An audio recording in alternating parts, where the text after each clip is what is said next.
dalam Berita Padang. Berikut 3 berita utama hari ini. Terekam kamera pengawas saat mencuri di rumah sakit. Seorang maling tas perawat diringkus polisi.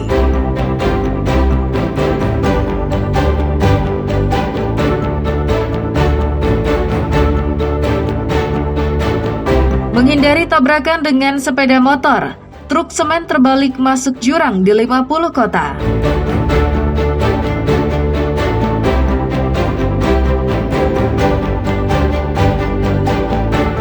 Petugas pemadam kebakaran Padang selamatkan balita berumur 2 tahun yang terkunci di kamar mandi rumah orang tuanya.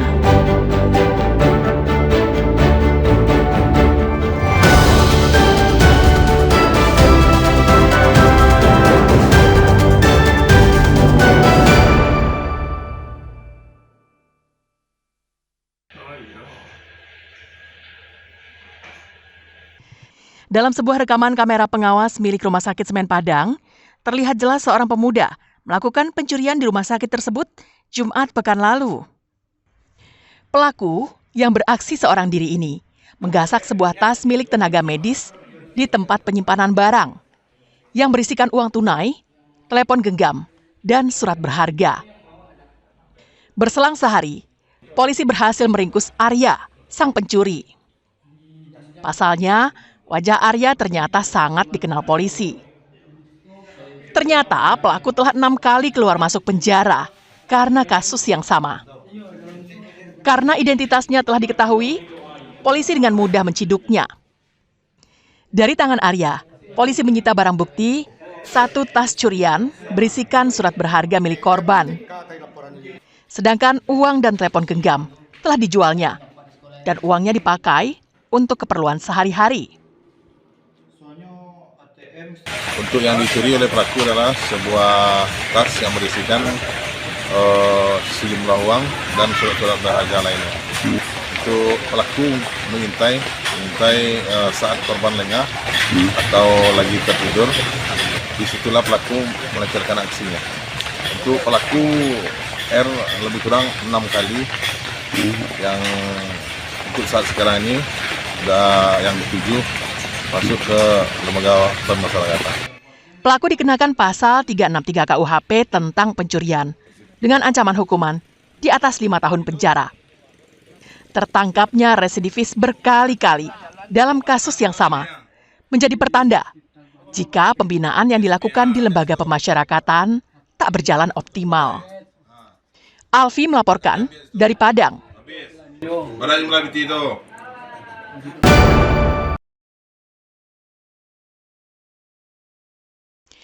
Beginilah kondisi truk yang ringsek setelah masuk ke pinggir jurang dan terbalik dengan posisi rebah kuda di daerah Lareh Sagohalaban, 50 kota pada Minggu pagi.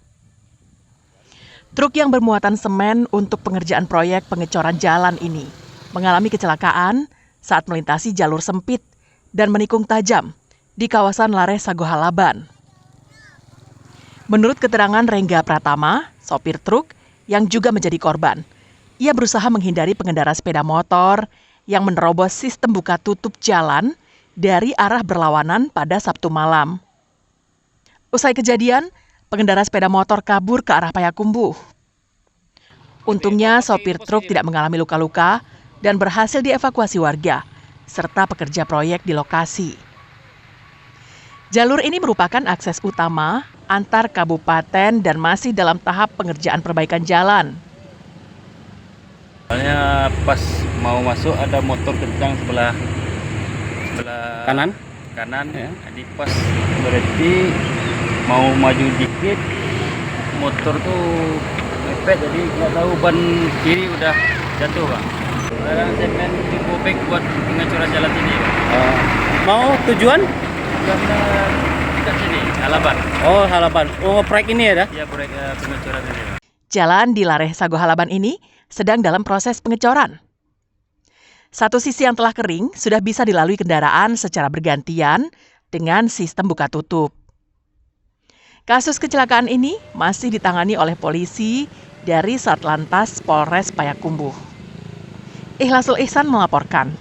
dari 50 kota.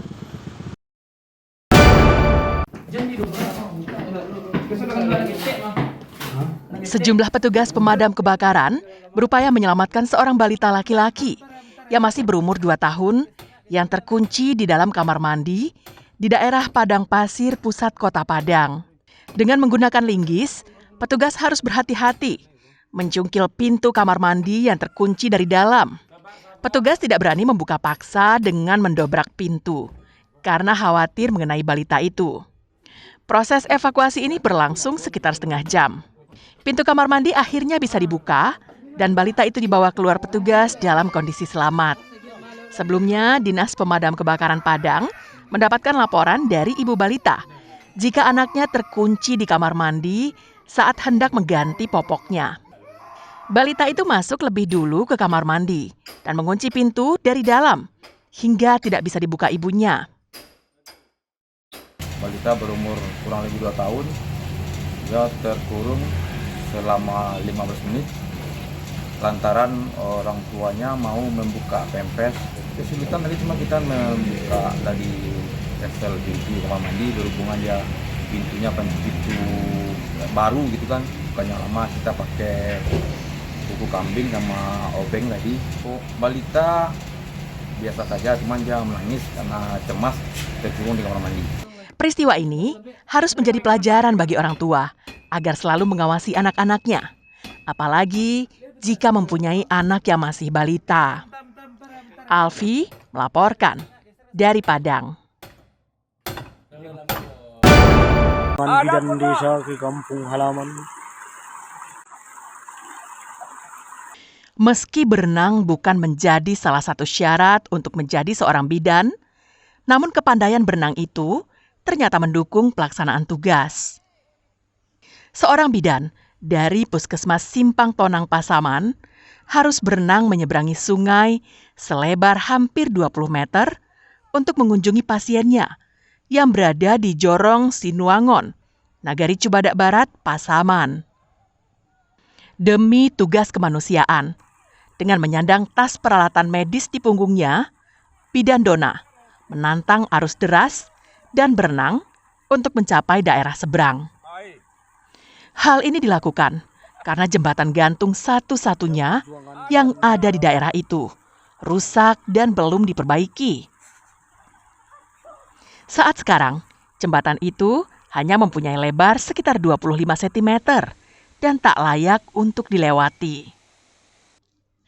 Namun, berenang menyeberang sungai bukanlah satu-satunya perjuangan yang harus dilakoni Dona. Sebelumnya, bidan desa ini harus menumpang ojek sejauh hampir 30 km, menuruni tebing curam dan jalan setapak yang licin. Pasien yang dikunjunginya merupakan penderita TBC akut. Bagi warga yang takut berenang karena arus sungai yang deras, mereka terpaksa berjalan kaki menyeberangi sungai. Di beberapa titik, warga dibimbing oleh penduduk setempat karena dalamnya sungai hampir seleher orang dewasa. Jembatannya putus, terus saya turun dari Napal menuju sungai dan menyeberang itu kira-kira 18 meter. Lebih kurang 27 km. Dia kan sebenarnya pasien ini pasien TB, Pak. Dia udah makan obat udah 10 hari, dia udah dikunjungi bidan desa, udah dikontrol sama bidan desa. Tapi entah kemana dia mau saya lihat gitu, Pak. Jalannya agak becek, Pak, sedangkan sampai jembatan saya sampai jatuh 3 kali, Pak, naik ojek.